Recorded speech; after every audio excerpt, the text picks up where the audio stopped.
In September 2016, in the Gangnam area, Jammun district, Seocho-gu, Seoul, South Korea, after the surgery, both doctors went home, leaving the nurses on duty while the patient was losing a significant amount of blood. The nurses continued to apply makeup or were focused on their mobile phones. In total, they had mopped the blood-stained floor 13 times.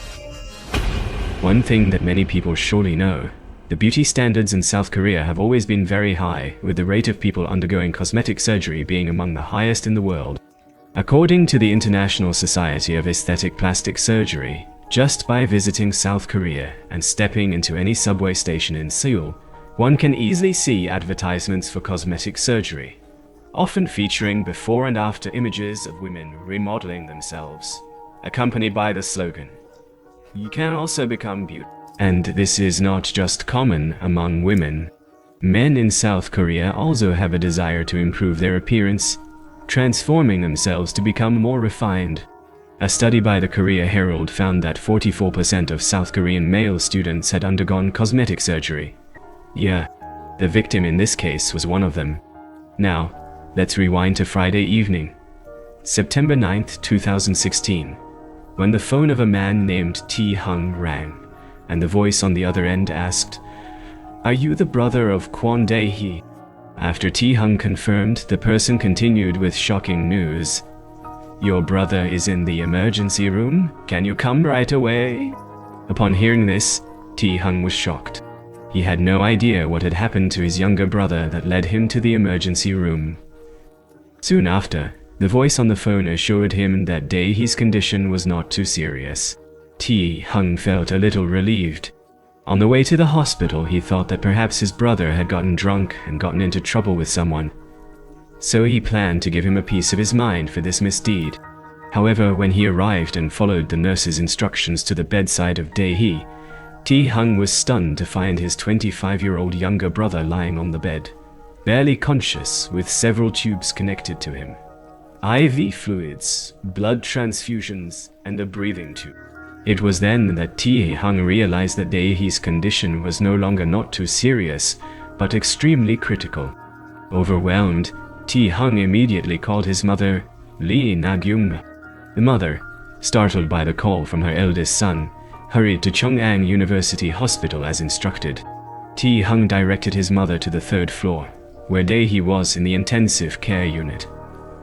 When she met her eldest son, Lee was shocked to learn that her youngest son was lying in the ICU, in a serious condition with the potential to be life-threatening. At that moment, Lee could not have imagined that her youngest son, who had just talked to her about visiting a friend for a few days, was now lying unconscious on a hospital bed. At that moment, the doctor from Chungang University Hospital came over and informed Mrs. Lee about Dae-hee's condition. Dae-hee had suffered internal bleeding during the cosmetic surgery, and his condition was quite severe, with a risk of not surviving. Upon hearing this, Mrs. Lee could no longer stand and collapsed on the spot. She was shocked to learn that her youngest son had secretly undergone cosmetic surgery without telling the family, and now he was facing such a terrible ordeal. Dae-hee's best friend arrived at the hospital shortly afterward, and shared that Dae-hee was a warm and humble young man.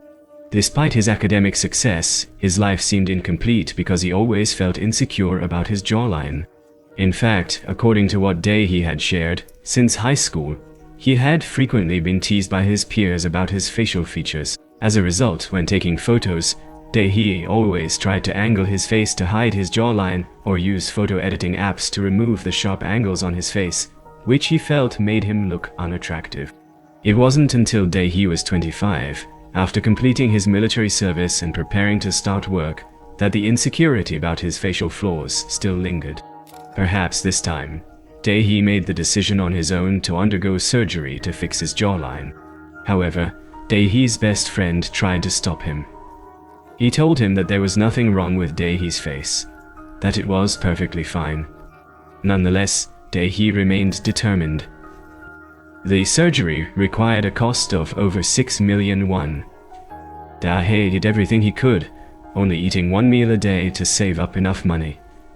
Once he had the finances ready, Dae-hee researched the necessary information and finally chose a cosmetic surgery clinic with an appealing slogan, 14 years without any cosmetic surgery incidents. The clinic was located in Gangnam Jamwon district, Seocho-gu. Before entering the operating room, Dae-hee cheerfully took a photo and sent it to his close friend, not knowing that the surgery he had been eagerly awaiting would not only fail to give the desired results, but would also bring him to the brink of life and death. Standing in front of Mrs. Lee, a woman who was deeply worried about her son's condition, Chungang University Hospital told her that if he was lucky enough to survive, he could be left in a vegetative state. In the worst case, they said, he might die within a week. One doctor expressed that the chances were very slim, with the remark that Mrs. Lee would never forget. You might want to consider donating your son's organs to help other patients. As for the doctor who performed the surgery on Dae-hee at the cosmetic clinic, by the time Mrs. Lee and Dae-hee's friend arrived at the hospital, there was still no sign of them. It wasn't until 9:00 a.m. on September 10, 2016, that Mr. Chang, the director of the cosmetic clinic and the surgeon who performed the operation on Dae-hee, appeared. However, he did not come to check on Dae-hee's condition. Instead, he came to clarify that Dae-hee was not in any danger at his clinic, and claimed that the excessive bleeding was due to Dae-hee's jaw being larger than average. He argued that the blood loss in that area was not serious enough to harm Dae-hee. Mr. Chang even offered to provide CCTV footage from the operating room if there were any doubts. Meanwhile, Chungang University Hospital provided contrary information, showing that the cosmetic clinic had issues. When Dae-hee was brought to the hospital, he was in a state of severe blood loss, at a point when he should have received an emergency blood transfusion. However, when the hospital took over and examined the patient, they discovered that no blood transfusion had been performed before Dae-hee was transferred to their care. This information from the hospital was quickly provided to the police. When investigators questioned Dr. Chang, he said, "We contacted the blood bank for a transfusion, but the hospital's emergency team arrived first, so we couldn't administer the transfusion to Mr. Dae-hee." Once again, the testimony from the cosmetic surgeon was not accurate. Just 4 minutes before the ambulance arrived, the blood for the transfusion had already been delivered to the clinic, meaning that the doctors had the means to perform the transfusion but chose not to. 18 days after the incident, on Dae-hee's 26th birthday, he was still clinging to life. His mother and older brother had never given up, even though the doctors repeatedly said that Dae-hee's chances of recovery were very slim.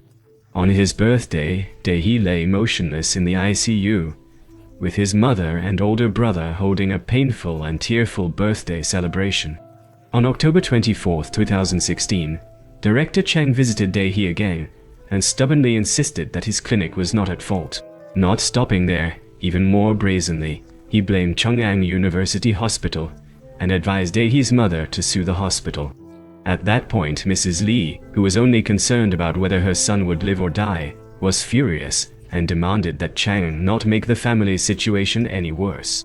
On October 25, 2016, the day after the cosmetic clinic director's visit, Dae-hee's heart stopped beating. No miracle occurred. Dae-hee's story quickly spread through the media, raising concerns about cosmetic surgery in South Korea. Despite the tragic outcome, the cosmetic clinic continued to operate, maintaining its claim of 14 years without any accidents. Furthermore, it falsely advertised that the clinic's director personally performed all the surgeries, which was completely contrary to what Dae-hee had experienced. Faced with this reality, Mrs. Lee did not remain silent. She decided to file a lawsuit against the medical staff of the cosmetic surgery clinic who had caused her son's death. It was at this point that she was truly shocked by what her son had endured during the 11 hours he spent on the operating table. First, Mrs. Lee demanded that Mr. Chang provide all records related to the surgery contract between the clinic and Dae-hee, along with the CCTV footage from the operating room that day. After obtaining the documents and the CCTV footage, Mrs. Lee quickly handed them over to a relative who was knowledgeable about both medicine and law to assist her. This person, after watching the video, suggested that Mrs. Lee watch it as well. Though it was difficult, it contained all the answers she had been seeking. The CCTV footage recorded the events in the operating room for 7 hours and 13 minutes. Mrs. Lee watched closely, not missing a second. She endured all the pain as she saw her son's life being slowly drained away without any genuine assistance from those who were supposed to be doctors. She even rewatched the footage over 500 times and made note of details to expose the crimes of the cosmetic clinic. The surgery began when anesthesiologist Dr. Lee and the head surgeon, Mr. Chang, entered the operating room. After 30 minutes of anesthesia, Chang proceeded with the jaw surgery on Dae-hee. However, at that moment, blood suddenly began to pour out in such large amounts that it flowed onto the floor. The nurse calmly used a mop to clean the patient's blood. There were a total of 13 instances of mopping. They kept mopping so many times that the mop could no longer clean the blood stains off the floor. This indicates the large amount of blood that the patient lost. An hour later, while Dae-hee was still lying there, not even having his wounds stitched, Mr. Chang abruptly left the operating room. Another doctor entered to attempt to stop the bleeding. Through the clumsy actions of this doctor, Mrs. Lee recognized him as the ghost doctor who was causing outrage among the people of South Korea at the time. To explain the term ghost doctor, famous surgeons often use the names of K-pop stars or celebrities to advertise their clinics. However, due to the limited number of doctors and the overwhelming number of patients, especially when the doctors also need to be available for consultations with new clients, ghost doctors appear. A ghost doctor is a way for clinics to maximize profits by having another doctor illegally replace the famous surgeon in charge of the clinic. These are the people to whom customers place their trust, entrusting their lives to them. But in the end, the one who was deceived was Dae-hee, while the ghost doctor continued to control the bleeding. In a second CCTV angle, Dr. Chang is seen walking into a nearby operating room to perform another cosmetic surgery. This is completely against medical regulations, as a doctor is not allowed to perform 2 surgeries at the same time, without permission and proper health guarantees for both patients. Surprisingly, during the investigation, the police discovered that Dr. Chang had broken the law even further. At the same time as performing surgery on Dae-hee, Chang was operating on 2 other people, meaning there were 3 patients being operated on simultaneously. After finishing the bandaging, the ghost doctor and anesthesiologist, Dr. Lee, left, leaving Jay with a nurse to monitor the situation. Looking at the CCTV, it is evident that Dae-hee's condition was not improving. After being bandaged, the wound on his chin continued to bleed, causing the medical bandage to become almost entirely soaked in blood. However, what was unexpected was that the nurse assigned to monitor and check on Dae-hee's condition not only showed no concern, but also casually changed her clothes, sat at the head of the bed to apply makeup, and looked at her phone, without any apparent worry for the patient's critical condition. This deteriorating situation continued for a while before the ghost doctor and Dr. Lee were called back by the nurse to the operating room. Meanwhile, Director Chang, the lead surgeon of the operation, was nowhere to be found. From the CCTV footage, it can be seen that the ghost doctor made decisions on the spot, even though these decisions should have been made by Dr. Chang, the lead surgeon. Not stopping there, the ghost doctor even injected fluid into Dae-hee's ankle, an act that only a licensed doctor is permitted to perform with approval from the Ministry of Health. Dae-hee's life was hanging by a thread, but strangely, the people present seemed completely at ease, laughing and chatting casually. In the first trial, Dae-hee's mother spent over 30 minutes accusing the ghost doctor, who was unqualified to perform surgery on her son. The second person to enter the room and perform surgery was a Dr. Shin, who was actually just an anesthesiologist from another hospital.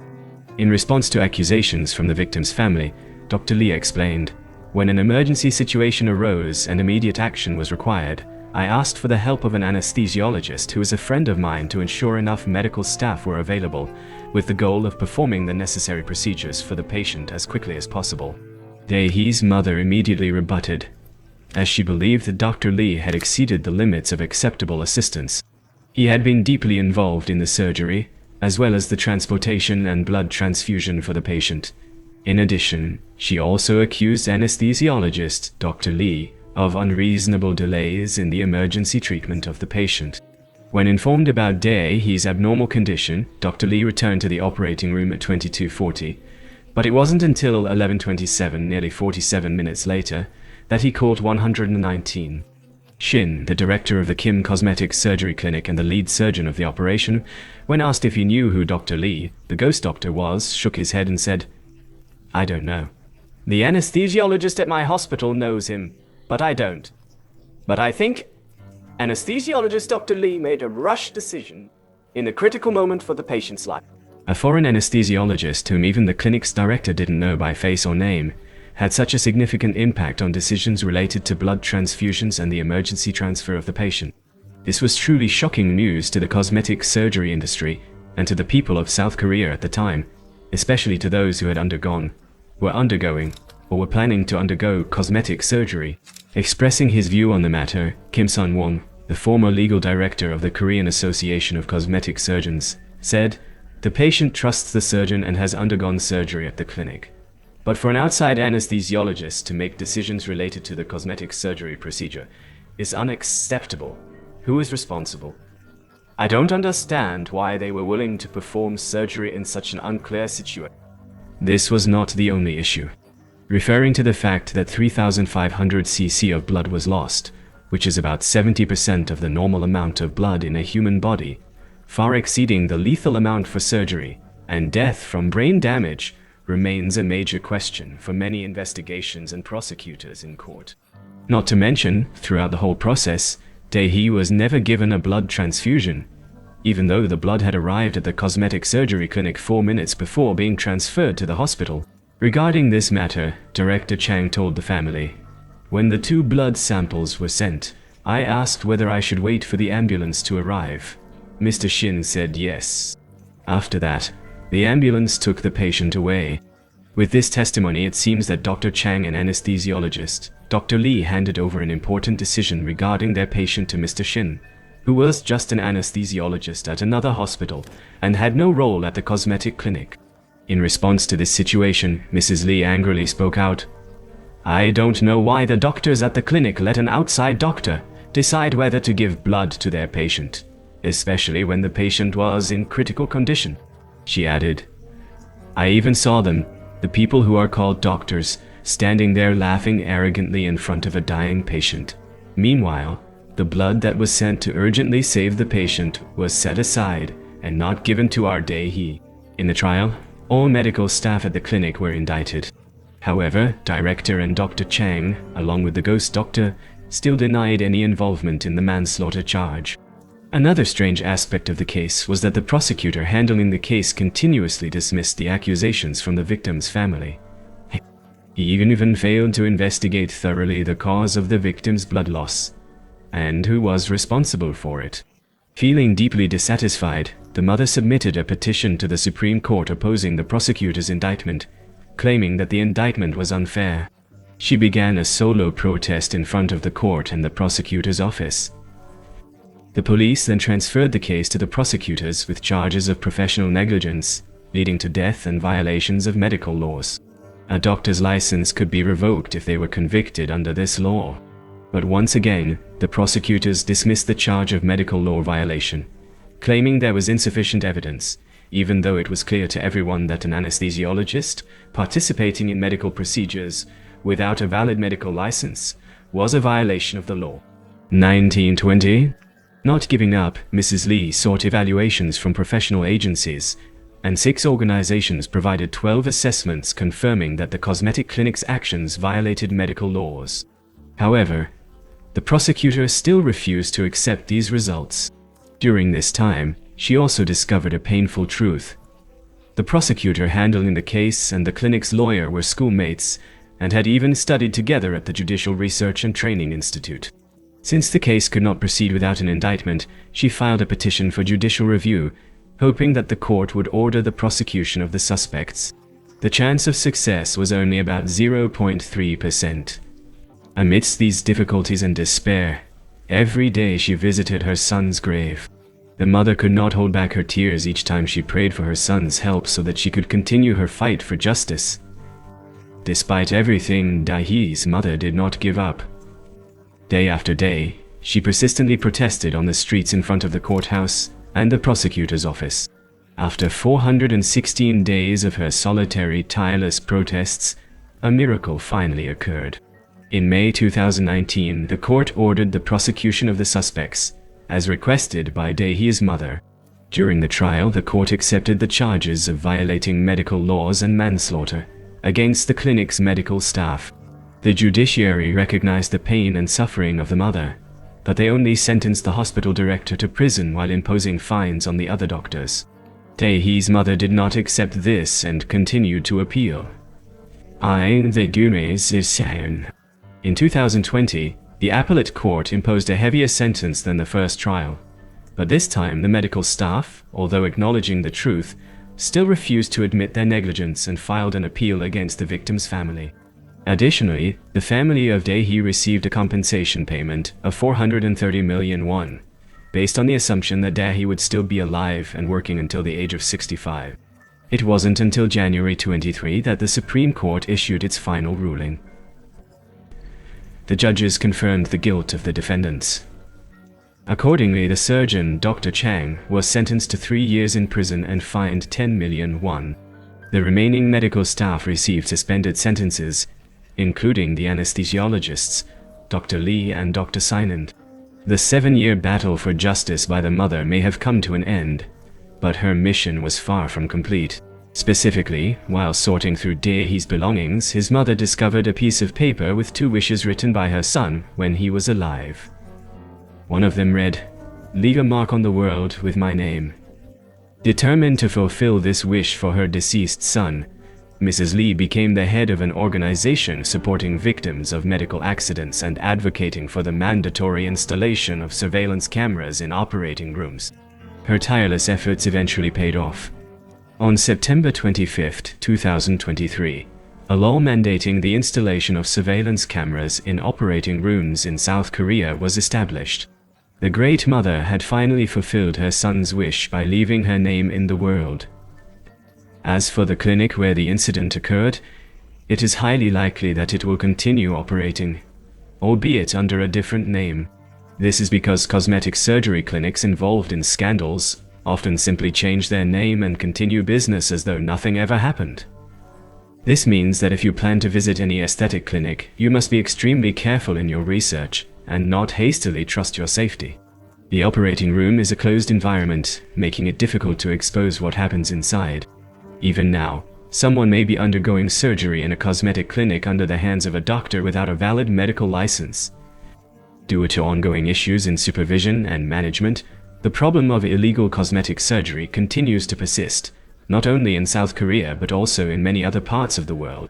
Therefore, those who are considering undergoing cosmetic surgery should carefully consider and choose only truly reputable institutions to avoid the situation of losing money and gaining harm.